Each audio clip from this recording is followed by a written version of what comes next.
Assalamualaikum warahmatullahi wabarakatuh. Nama saya Wan Muhammad Zulhasif bin Wan Marzanuddin, memegang nombor metri 4213002651. Jadi hari ini saya akan membahaskan tentang periwayatan rawi bagi kaedah yang kedua, iaitu turjih riwayatul rawi muttafaqu ala adalati ala mukhtalif fi adalati. Jadi hadis ini menerangkan supaya kita mengutamakan riwayat dari perawi yang disepakati ramai berbanding perawi yang dipertikaikan kebenaran dalilnya ataupun kesahihannya. Jadi kita perlu ambil dalil yang lebih ramai perawi yang menyepakati hadis tersebut.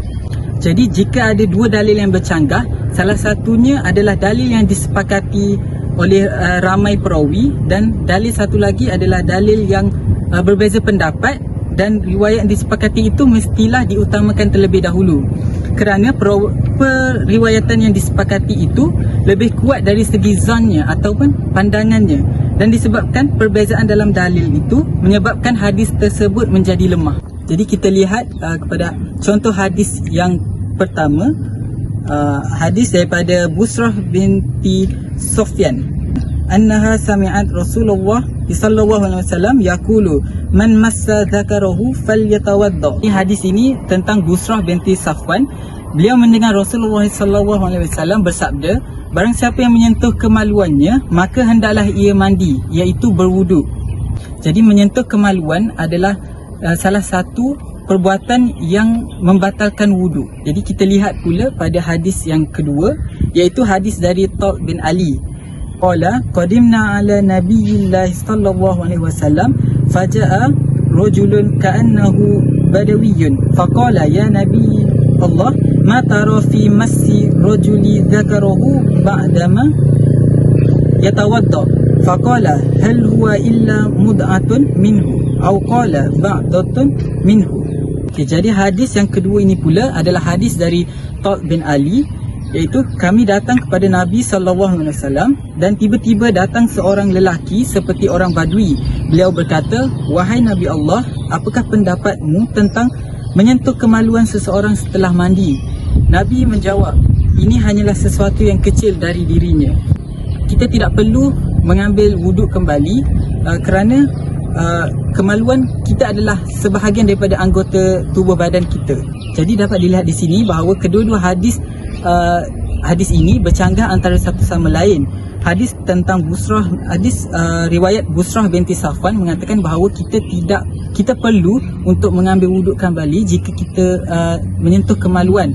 Manakala hadis dari Talq bin Ali mengatakan bahawa kita tidak perlu untuk berwuduk jika kita menyentuh kemaluan kerana ianya adalah salah satu daripada anggota tubuh badan kita. Jadi kesimpulannya, hadis daripada Busrah binti Safwan ni lebih ramai perawi yang menyepakati hadis tersebut berbanding hadis Talq bin Ali. Syekh Al-Albani juga mengatakan bahawa hadis ini sahih, dan Imam Bukhari juga bersetuju dan menyatakan bahawa hadis daripada Busrah binti Safwan ni adalah yang paling sahih berbanding dengan hadis riwayat Talq bin Ali.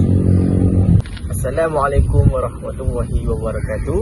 Nama saya Muhammad Nasiruddin bin Razman, memegang kad matriks 4213061. Baiklah, pada hari ini masih lagi dalam periwayatan rawi, tapi dalam kaedah yang ketiga, iaitu turjih riwayati sahabi sahibul al-waqi'ati ala rawi, yang bermaksud tarjih seorang rawi yang memiliki kejadian oleh orang lain.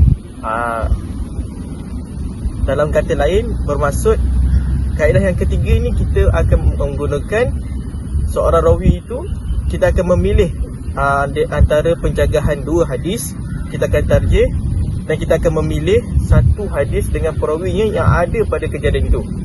Okey, baiklah, contohnya saya akan bagi pada hadis yang pertama, Al-Maimunah bintul Haris radhiyallahu anhuma an Rasulullah sallallahu alaihi wasallam tazawwajjaha wa huwa halal, yang bermaksud daripada Maimunah bintul Haris bahawa Rasulullah sallallahu alaihi wasallam telah berkahwin dengannya secara halal.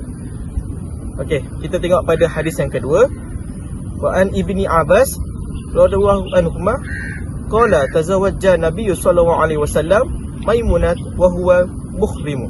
Bermaksud daripada Ibnu Abbas telah berkata berkahwinnya Nabi sallallahu alaihi wasallam dengan Maimunah dalam keadaan muhrim.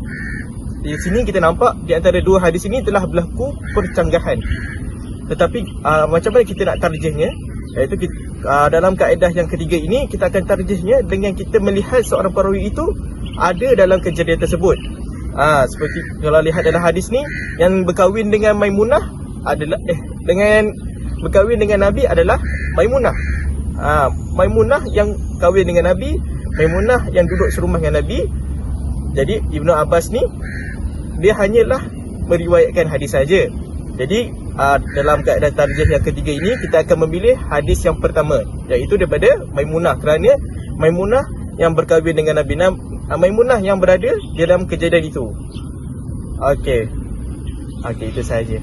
Bismillahirrahmanirrahim. Assalamualaikum warahmatullahi wabarakatuh. Nama saya Muhammad Hazim Najwan bin Muhammad Fitri. Nombor kami matrik 421-300-4561. InsyaAllah hari ini saya akan membahaskan tentang periwayatan rawi bagi kaedah yang keempat, iaitu turjih riwayatu min la yajuz riwayatul hadis bil makna ala man yajuz dhalik. Maksudnya apa adalah, hari ini saya akan menjelaskan berkenaan hadis yang dipotong-potong ataupun diringkaskan dengan hadis yang lebih jelas dari segi makna. Okey, sebagai contoh, hadis yang pertama, an Anas radhiyallahu anhu qala nahan Nabi sallallahu alaihi wasallam an yatazafara ar-rajulu. Maksudnya dari Anas bin Malik berkata Rasulullah sallallahu alaihi wasallam mengharamkan bagi lelaki memakai warna kunyit, iaitu warna kunyit ini adalah warna-warna kuning. Okey, dalam hadis yang pertama ni menunjukkan spesifik yang warna ini diharamkan bagi lelaki.